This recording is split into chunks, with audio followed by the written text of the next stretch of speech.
quote, "No person shall be convicted without the concurrence of 2/3 of the members present," close quote. The question is on the article of impeachment.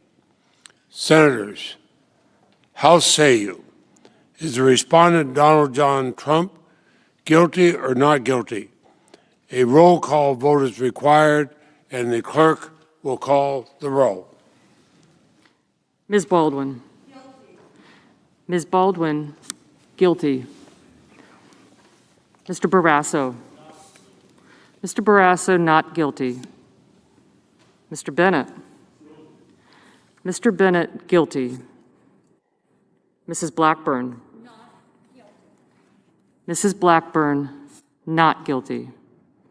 Mr. Blumenthal. No. Mr. Blumenthal, guilty.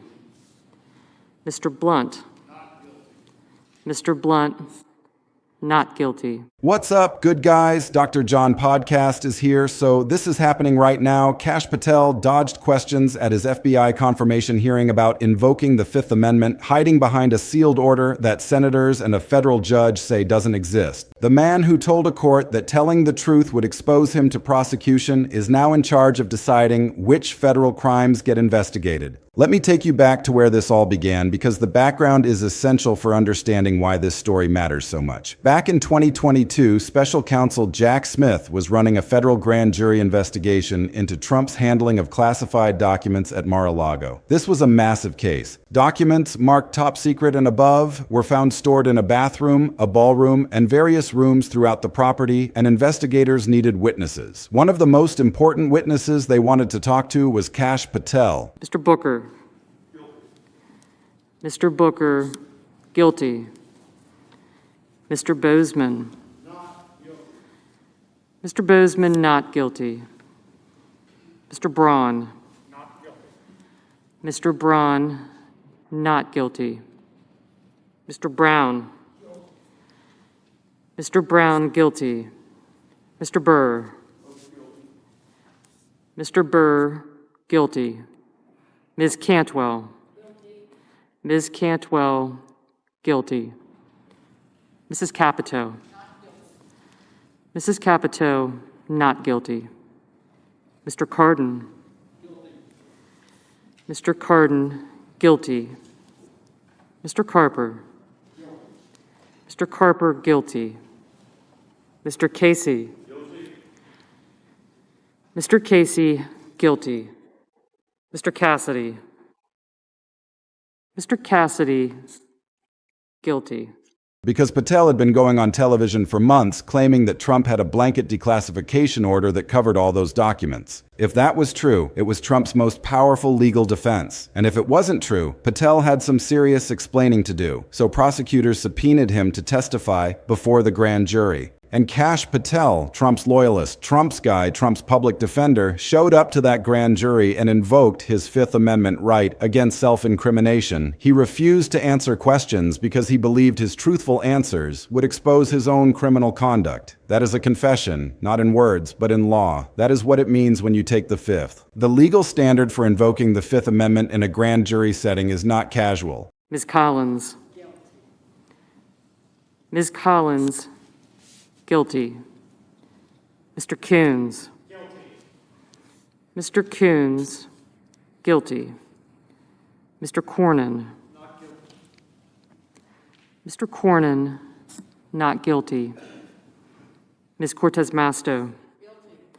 Ms. Cortez Masto, guilty. Mr. Cotton. Not guilty. Mr. Cotton, not guilty. Mr. Kramer. Not guilty. Mr. Kramer, not guilty. Mr. Crapo. Not guilty. Mr. Crapo, not guilty. Mr. Cruz. Not guilty. Mr. Cruz, not guilty. Mr. Daines. Not guilty. Mr. Daines, not guilty. Ms. Duckworth. Ms. Duckworth, guilty. Mr. Durbin. Mr. Durbin, guilty. Under Supreme Court precedent, you have to demonstrate that your truthful testimony would expose you to a substantial and real risk of criminal prosecution. It is not a blanket right to silence. It is a very specific legal protection that requires a very specific legal showing. When Patel invoked the Fifth, he was legally asserting to the court that telling the truth would incriminate him. That is not my interpretation. That is not a partisan attack. That is what his own legal action says about him. Now here's where the story gets even more layered. After Patel invoked the Fifth, prosecutors went back to court and obtained what is called a use immunity order from Judge Beryl Howell. What that means is the government stripped Patel of his ability to keep hiding behind the Fifth Amendment and legally compelled him to testify. Ms. Ernst. Ms. Ernst, not guilty. Mrs. Feinstein. Mrs. Feinstein, guilty. Mrs. Fisher. Mrs. Fisher, not guilty. Mrs. Gillibrand. Mrs. Gillibrand, guilty. Mr. Graham. Mr. Graham, not guilty. Mr. Grassley. Not guilty. Mr. Grassley, not guilty. Mr. Haggerty. Not guilty. Mr. Haggerty, not guilty. Ms. Hassan. Ms. Hassan, guilty. Mr. Hawley. Mr. Hawley, not guilty. Mr. Heinrich.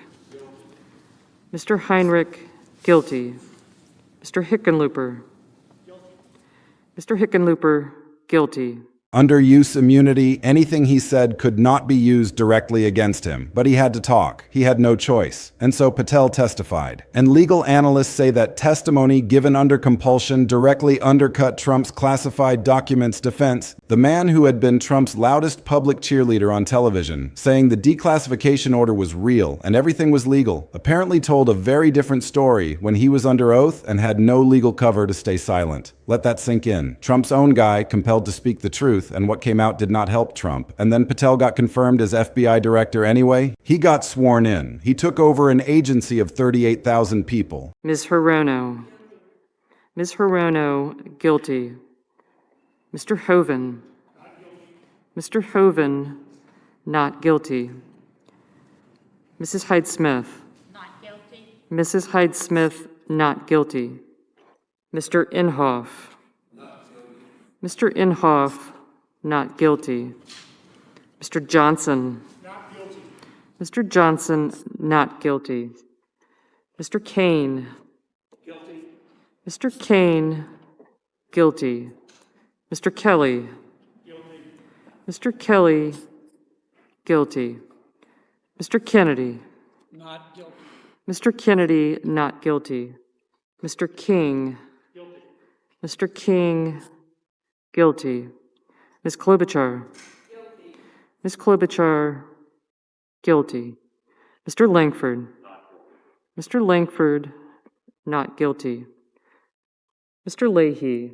He became one of the most powerful law enforcement officials in the country. And then the questions that senators had been asking since his confirmation hearing came back to the surface in a whole new way. But Patel's story about why he couldn't discuss his grand jury testimony kept changing. First, he said it was sealed. Then a federal judge stepped in and said the law does not work that way. And then Patel was sitting in front of Congress again, this time as a sitting FBI director, still dodging the same questions he had been dodging since day one. Let's go back to that confirmation hearing because what happened in that room is something you need to hear in detail. Senator Cory Booker was questioning Patel about his grand jury testimony and his Fifth Amendment invocation. Patel had been telling the committee he could not discuss his grand jury testimony because it was sealed by the Department of Justice. He kept repeating that, sealed, can't talk about it, hands are tied. And then Booker did something that made the whole room shift. He looked at Patel and explained the law. He told Patel that under Rule 6E of the Federal Rules of Criminal Procedure, grand jurors, court reporters, and prosecutors are bound to secrecy, but witnesses are not. Witnesses are completely free to talk about their own testimony. The rule does not gag them. And that means the seal order Patel kept claiming existed, the one he was hiding behind, was not a real legal barrier for him.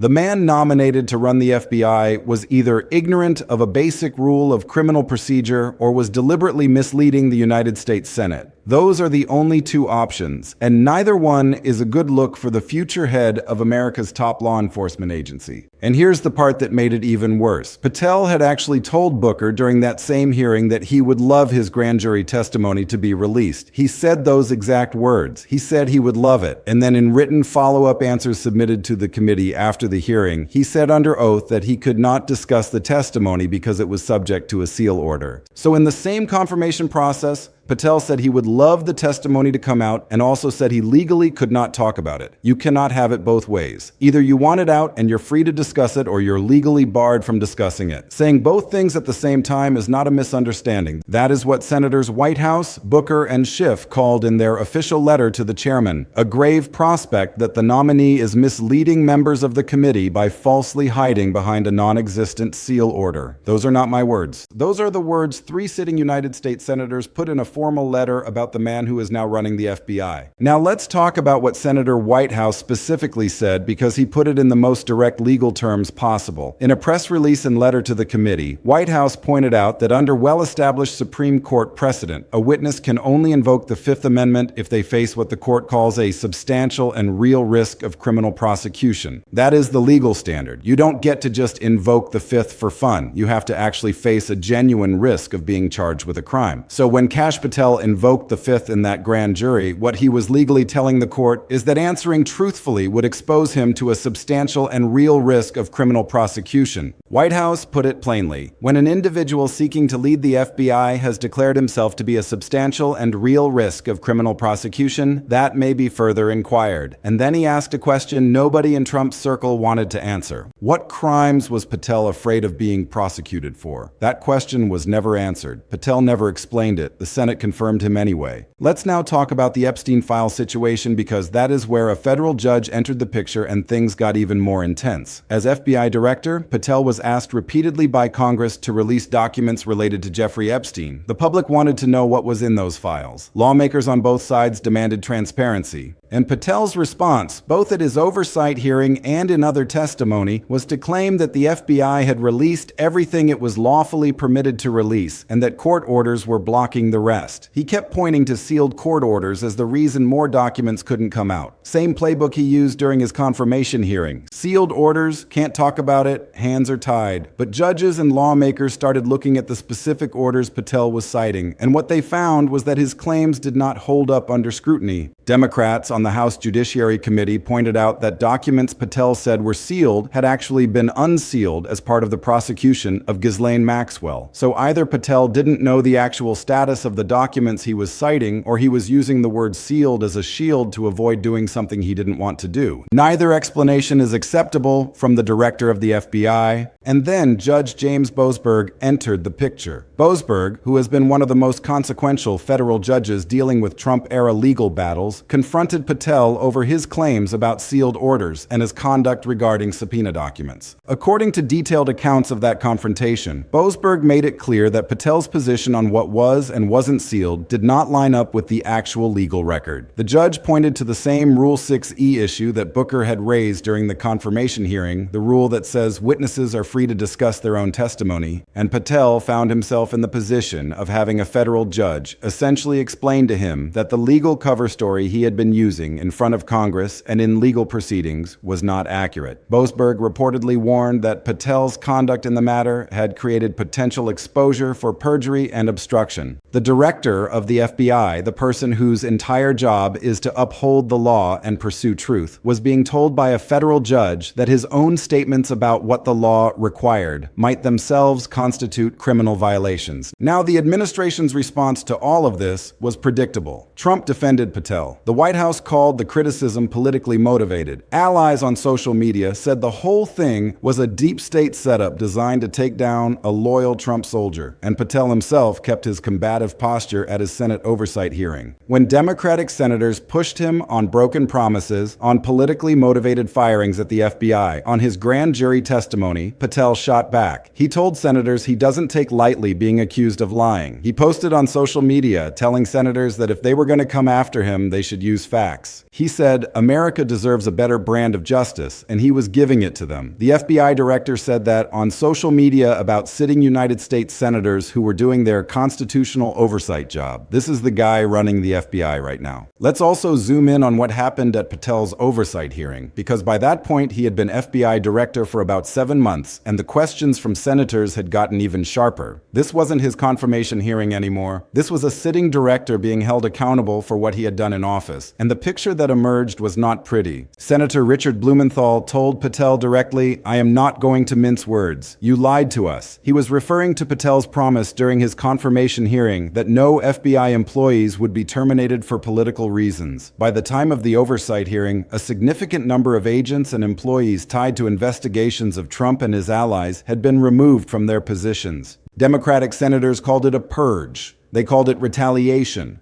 And Patel pushed back hard. He told senators they were using disinformation and lies. He told them if they were going to come at him, they should use facts. He got combative. He raised his voice. He told one senator that America deserves a better brand of justice, and he was providing it. The FBI director was getting into shouting matches with senators during a congressional oversight hearing. That is the behavior of someone who does not think oversight applies to him. And here is what really ties all of it together in a way that most people haven't thought about enough. Kash Patel spent years before becoming FBI director as one of Trump's most aggressive public attackers of the FBI itself. He wrote a book called Government Gangsters that included a list of roughly 60 officials he described as deep state enemies. He went on television and said he would come after members of the media who he claimed helped rig elections, whether criminally or civilly. He was one of the loudest voices calling the FBI corrupt, politically compromised, and weaponized against Trump. And then Trump made him the director of that same agency. Think about what that means in practice. The person who spent years saying the FBI was broken and corrupt is now the person running it. The person who publicly threatened to investigate journalists is now leading the agency with the authority to do exactly that. The person who invoked the Fifth Amendment in a federal criminal investigation is now the person who decides what federal criminal investigations look like. This isn't normal. This has never happened before in American history. And the senators who called it an astonishing and extremely dangerous precedent weren't being hyperbolic. They were describing exactly what it is.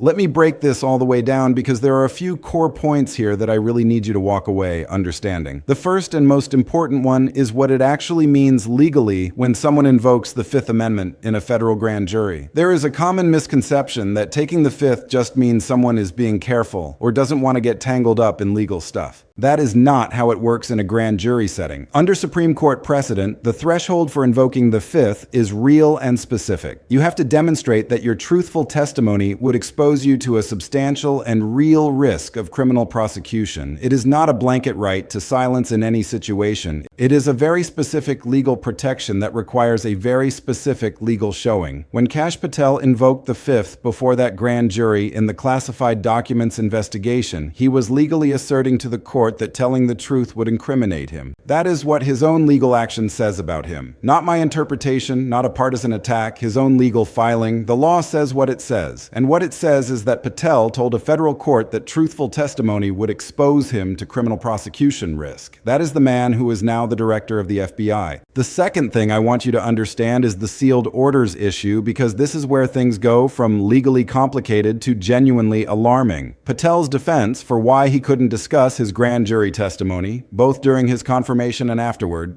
was consistently that it was sealed. Sealed orders can't discuss it. That was his answer to senators, his answer in writing under oath, and his answer in various legal contexts around the Epstein files. But here is the thing. Grand Jury Rule 6E, the rule that governs grand jury secrecy, specifically and unambiguously does not prohibit witnesses from discussing their own testimony. It binds jurors, prosecutors, and court personnel, not witnesses. This is not a controversial legal interpretation. This is the plain text of the rule. Judge Boasberg pointed to it. Senator Booker quoted it to Patel's face during his confirmation hearing. Senators Whitehouse and Schiff cited it in official letters. The consensus among legal experts is clear, and Patel either knew this and was intentionally misrepresenting the law to senators, which would be perjury, or he genuinely did not know it, which means he was confidently making false statements about federal law while being confirmed to run the federal agency responsible for enforcing that same law. Neither one of those options is acceptable. The third point is about what Patel's compelled immunity testimony means for Trump's legal history, because this is the piece most people miss when they focus on Patel alone. The whole reason prosecutors subpoenaed Patel in the first place was because of his very loud and very public claim that Trump had issued a standing declassification order before leaving office. Patel had been on television saying this. He was one of Trump's most prominent defenders on the classified documents issue. The argument was that Trump had the authority to declassify anything he wanted and had done so for the Mar-a-Lago materials, and prosecutors wanted to know what Patel actually knew about that claim. So they subpoenaed him, he took the fifth, they got immunity, he testified. And the analysis from legal commentators who have looked at the implications of his compelled testimony is that it undercut rather than supported the declassification defense. The man who was publicly vouching for Trump's story on television was apparently telling a different story under oath when he could not invoke the fifth and had no legal cover to stay silent. That is what it means when people say Patel's shield became a sword. He went from being one of Trump's most useful public defenders to being a potentially damaging witness for investigators. So, who benefits from Patel running the FBI right now? The answer to that question is uncomfortable. Patel himself is now the person who decides what the FBI investigates, who gets prosecuted, what resources go where, and who gets hired or fired. He presided over a significant wave of firings at the agency after taking over, which Democratic senators called politically retaliatory. He controls what information flows to Congress and what gets described as sealed. He runs the agency that would be responsible for investigating him if anyone ever pursued the implications of his own Fifth Amendment invocation. That is a conflict of interest so obvious you almost can't believe it is real. The man who told a federal grand jury that his truthful answers would expose him to criminal prosecution is now the director of the agency that investigates federal crimes. That is where we are. That is what the Senate confirmed.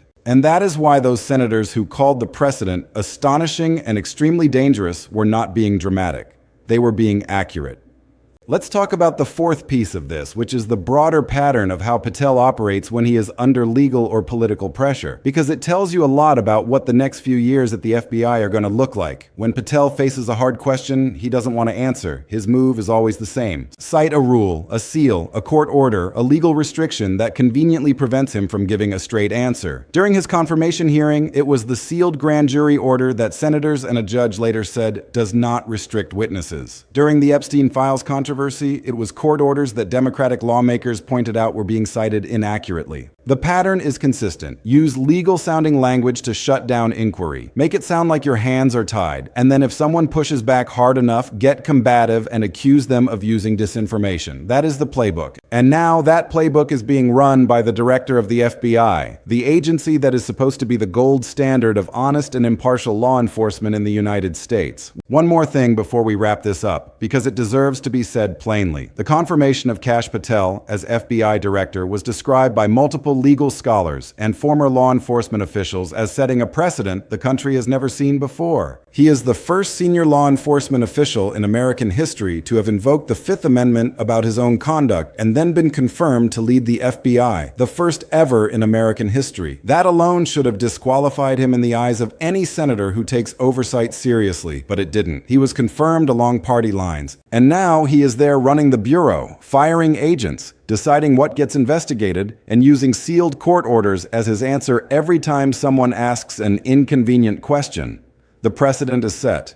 The question now is what the country decides to do with it. Here is the last thing I want you to walk away with. The headline says the courtroom was silenced by a bombshell confession, and the truth is more nuanced than a single dramatic moment. There was no tearful speech. There was no sudden breakdown in front of cameras. What happened instead is something that legal experts say speaks even louder than words. A man told a federal court that telling the truth would put him at risk of criminal prosecution. Then he hid behind a sealed order that does not apply to him. Then he said he would love his testimony released while simultaneously claiming he legally could not discuss it. Then he was confirmed as FBI director. Then he kept using sealed orders as his excuse for why classified documents tied to Epstein couldn't come out. And then a federal judge pointed out that his legal position was not supported by the actual law. Every single one of those actions is its own chapter in the story that legal analysts call a confession by conduct. And the reason it matters more than ever right now is that the person at the center of this story is not just any public figure. He is the director of the FBI. He runs the agency responsible for investigating public corruption, protecting national security, and upholding the laws that every American is supposed to live under. So when that person's own legal conduct raises the questions it raises, the rest of us have every right to demand answers, because so far we have not gotten them. Stay locked in, because what's coming next on the Epstein files and Patel's conduct inside the FBI makes this story look like it is only getting started.